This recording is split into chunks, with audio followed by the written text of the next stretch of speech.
Salut à tous, aujourd'hui on va parler des débuts en wingfoil parce que avant de voler, glisser, sauter, forcément il va falloir apprendre les bases. Alors, pas d'inquiétude, au début on a tous été débutants, on a tous galéré, ça fait partie du jeu quand on apprend une nouvelle discipline.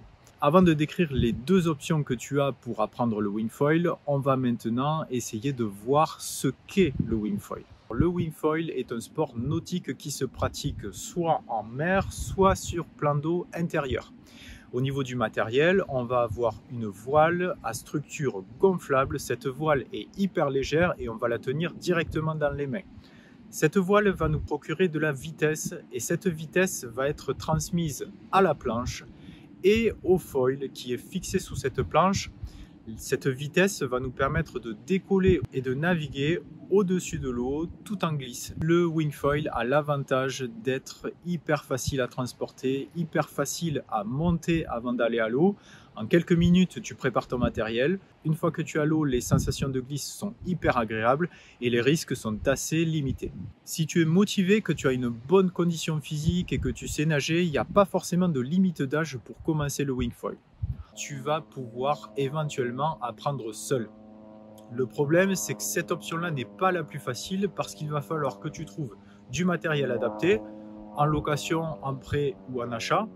Et ensuite, il va falloir que tu trouves le bon spot pour débuter avec les bonnes conditions météo.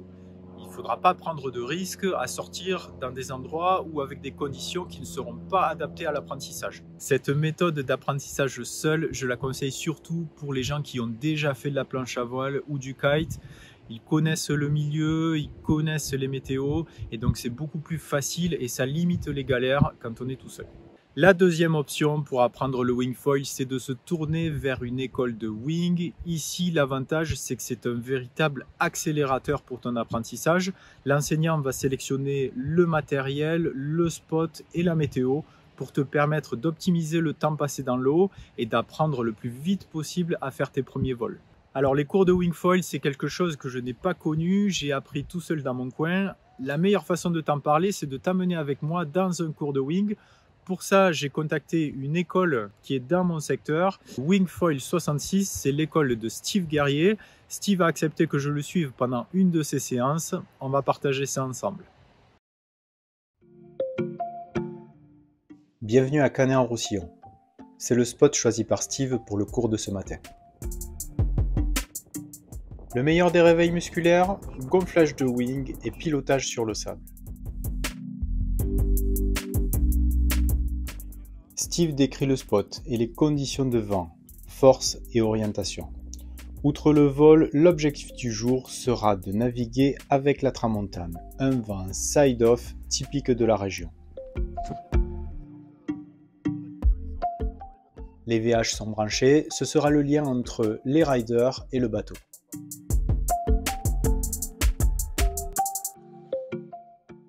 Voilà, les élèves sont à l'eau, ils vont pouvoir naviguer aujourd'hui dans une petite tramontane sous un très beau soleil. Steve a donné toutes les consignes de sécurité et maintenant il surveille la navigation pour que tout se passe bien. C'est parti pour le premier run. 3 élèves seront à l'eau pendant que Pierre, pour son premier cours, s'exerce au maniement de la voile sur le sable. Donc si t'as pas d'air, profite-en pour remonter le vent. Recule un peu ta main arrière sur la poignée.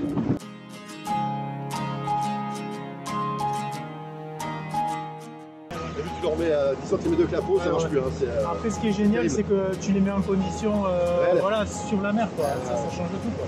Alors tout le monde ne se rend pas compte. Moi, je préfère les mettre ici. Bien sûr. Je voulais insister sur le fait qu'ils doivent vraiment rester collés là-bas. Et là, ils ont des grands runs. Ils passent pas toute leur séance à marcher. Ça, c'est hyper important. À mes yeux, tu vois, le temps de pratique, il est important. Tu peux te remonter un peu au bord, Benjamin.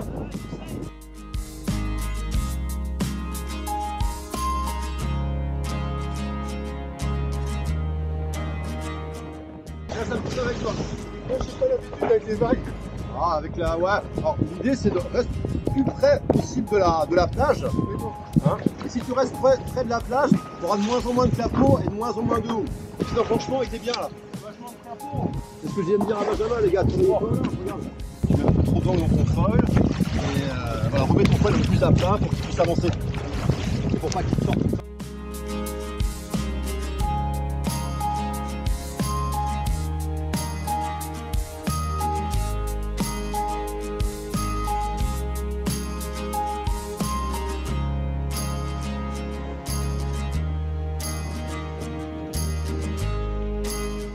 Tout le monde revient sur le sable, c'est la fin du premier run, le moment de faire une pause. Bon, comment ça s'est passé? C'était dur? T'as un passif sur les sports de glisse? Non, aucun. Ski, moto, vélo. Ouais, ouais. Et après, la mer, c'est plongée. Ah, très bien. Mon premier sport de Bon, le troisième cours, c'est pas mal.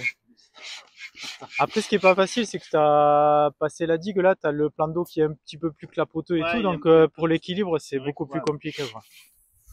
Mais ça va venir, t'inquiète pas. Avant de venir avec la trame en mer, il m'a fallu vraiment beaucoup de sessions.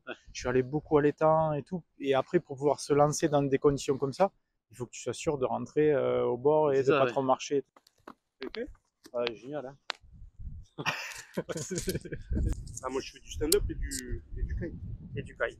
Donc là, plutôt à l'aise sur le plan d'eau, ça te pose pas de soucis. Bon. Non, après il faut rester là.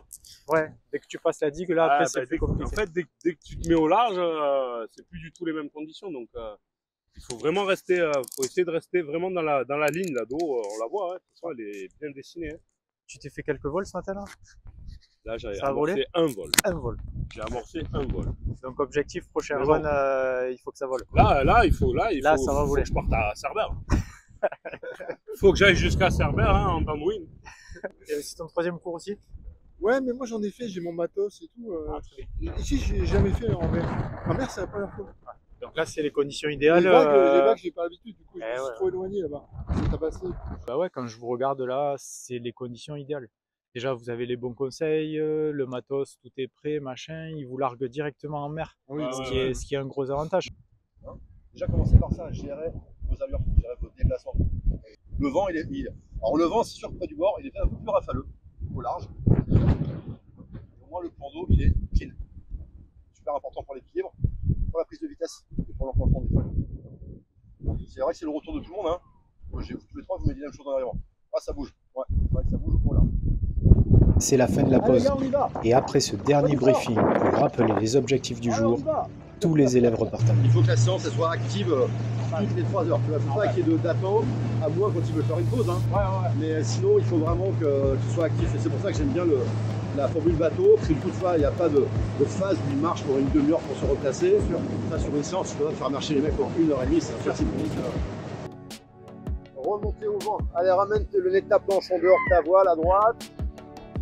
Là, tu remontais trop le vent, tu étais quasiment face au vent. Là-bas, tu cherchais à aller dans une direction, tu peux pas aller. Ok?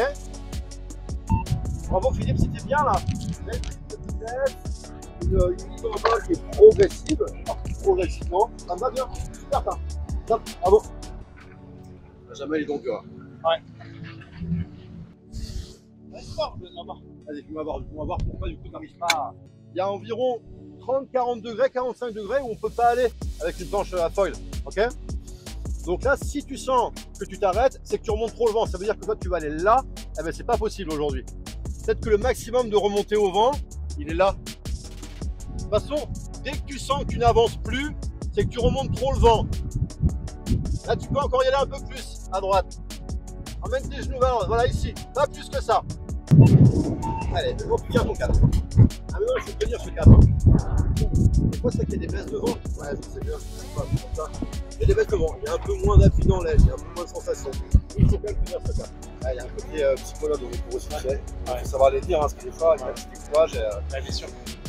Après, c'est vrai qu'on a vendu la wing comme le sport ultra simple. Tu sais, il y a des hyper accessibilité, tout le monde va faire de la wing. Pas ça pour tout le monde. Bien sûr. On a vendu du rêve à tout le monde et apprendre un sport sur un foil, c'est pas évident. Hein. Ouais. Un sport sur un foil. Hein, donc, c'est quoi le profil des gens qui viennent te voir? on a des anciens planchistes, des anciens kiteurs. C'est pas la majorité. Souvent, les anciens kiteurs et anciens planchistes apprennent seuls. Ouais. C'est qu'aujourd'hui, on a un nouveau public, justement, les gens qui avaient été un petit peu déçus de la planche à voile parce que c'était un petit peu physique, c'était une gestion du matos qui est compliquée, qu'on a pu en wing. Ou sinon les gens qui n'avaient jamais fait de sport de glisse. Parce que justement, ils ont vu ce nouveau sport, la wing, là. Alors, on leur a dit que c'était ultra facile. C'est pas ultra compliqué, mais c'est pas non plus ultra facile à mes yeux. Et du coup, on a ce public nouveau en fait, qui vient de s'essayer à ce nouveau sport. Tu les fais voler avec ce système de perche là? Ouais, tout à fait. Tu fais ça sur les premières séances? Ouais, alors cette séance à la barre, on la passe sur la première ou la deuxième séance. première ou deuxième séance. Alors c'est vrai que c'est une séance qui est intéressante hein, pour moi, et je pense que c'est à peu près, on fait à peu près tous le même discours. Je pense que la difficulté du wing foil, c'est le foil. Ouais. Et du coup, c'est vrai que cette séance à la barre, elle permet de prendre son temps, de se poser, de se placer sur la planche, d'avoir des ressentis. Hein. Le foil, c'est une sorte de ressenti sous les pieds. Hein. De sensation, de mémoire du geste, de ressentir un vol, de sentir comment vole un foil. C'est vrai qu'avec cette barre, quand on est sur des séances où il y a une mer d'huile, glacis. Et tu les mets de suite en vol comme ah ça. Ouais, et mais voilà. ils volent dès les 10 premières minutes en fait. Ouais, ça c'est fabuleux. Ah, ouais, c'est trop bien. Donc, ils ont juste à gérer leur position, mais quand la position elle est marquée sur la planche, il faut qu'ils gèrent leur posture, qu'ils soient à peu près gainés, et après qu'ils sachent transférer un peu leurs appuis sur la planche. Ouais, c'est ultra simple. Par contre, avec cette séance, ce qui est intéressant, c'est qu'on peut aller vraiment loin. On peut travailler en goofy, en régular, on peut travailler du pumping, on peut travailler de la courbe. On peut commencer à lâcher un peu la barre, on peut aller loin, on peut même passer les pieds. Les gens qui vont loin dans la séance, hop, tu leur fais un petit virage, hop, passe tes pieds, on passe tes pieds. Enfin, c'est super riche pédagogiquement, c'est sûr. Et moi, c'est vrai que je l'ai depuis 4 ans la barre là. Avant, je le faisais au palo. Alors au palo, compliqué et dangereux. Vraiment, le foil au palo pour apprendre, c'est compliqué et dangereux. J'avais 10% de réussite, je pense, au palo. Vraiment, 10-20%. Alors qu'avec la barre, objectivement, je pense que j'ai fait voler tout le monde depuis 4 ans. Il n'y a pas un seul stagiaire qui est reparti sans avoir volé au moins 10, 15, 20 secondes. 10-15 secondes. Ça, c'est sûr. Regarde au-dessus de ton bras droit, ton bras directeur. Regarde au-dessus de ton bras directeur dessus. Bien protégé. Ah, bah, t'es bien protégé. Vraiment. T'as que le visage et les mains qui sortent. Elle est vraiment énorme. Bon. Alors, si ça marche pas. Repars vers la plage, Pierre. Repars vers la plage. Bon, du coup, là, les allures, c'est parfait. Hein, bravo. Ah c'est bon, bien calé, essaie de rester dans ce zone là-bas. Tu manques de surface, heureusement il n'est peut-être pas monté comme je l'aurais espéré. Près du corps, tu peux être au 1006 si tu veux. Hein. La séance elle n'est pas finie. Ouais.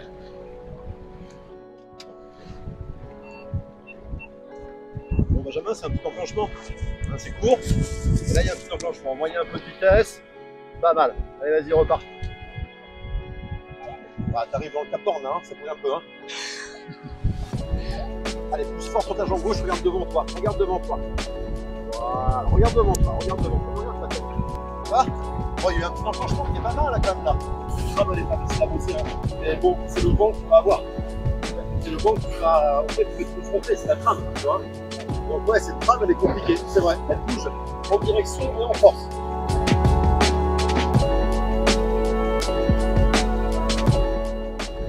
Dès tes phases à genoux, tu es directement sur ton rail, mets ta planche à plat.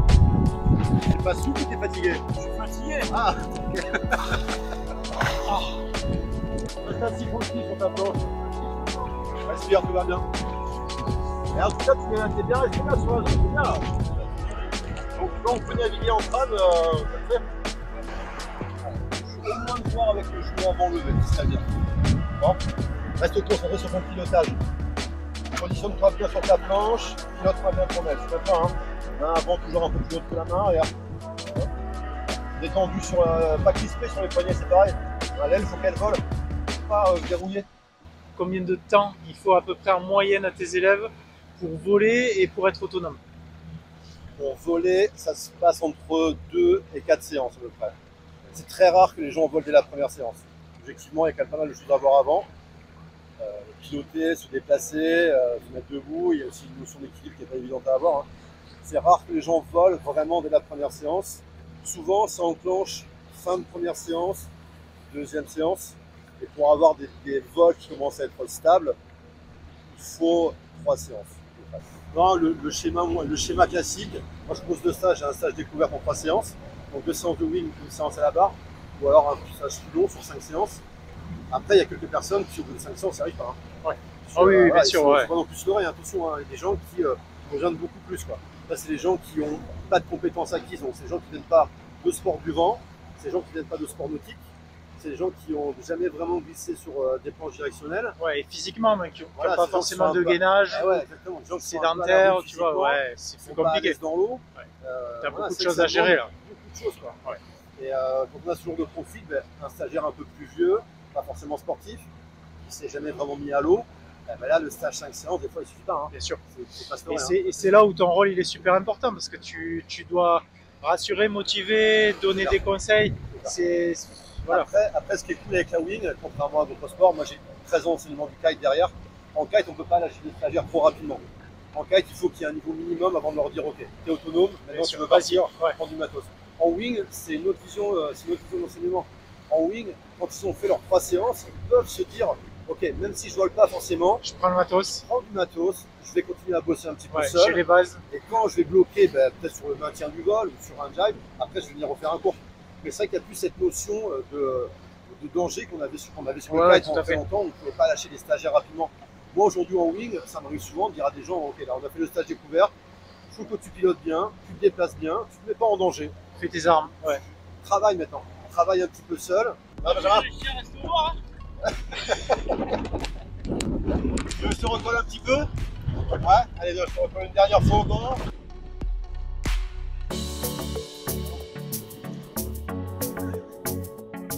Aujourd'hui, on arrive à un stade où, ouais, dans 15 nœuds, avec une taille moyenne, on va pouvoir étendre les temps, bosser un petit peu. On va voir ce qui se passe un petit peu. Il ne faut pas que tu décourages, ne t'inquiète pas, il y a plein de gens qui bloquent directement à droite. D'accord, objectif, partir là-bas dans le c'est la bonne. Un peu avant. Un peu avant. Allez, courage. On va voir Nico, parce que Nico il est en train de sécher sur sa planche.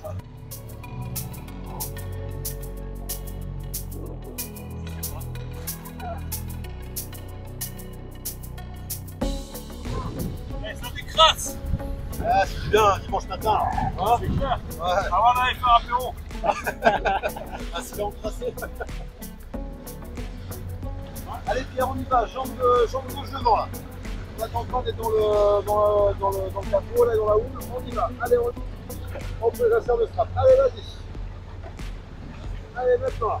Allez, voilà. Et tu vas pousser sur ta jambe gauche pour te lever. Regarde devant toi. Un coup.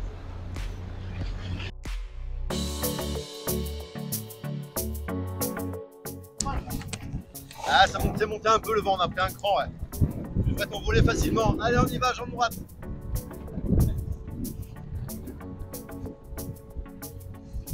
Pousse fort sur ta jambe droite. Regarde au-dessus de ton bras droit. Appuie fort sur ta jambe droite pour te lever. Ok. T'es trop sur les talons. Recentre tes pieds sur la planche. Avance encore. Avance-les encore. Encore un petit peu le pied avant. Déjà la dernière tentative du jour. Les élèves sont fatigués, ils ont tout donné, il est temps de rentrer sur la plage.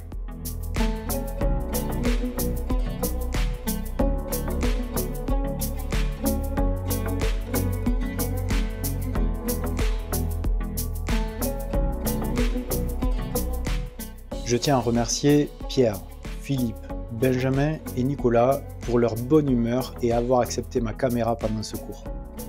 J'espère les croiser bientôt sur les spots de Wingfoil.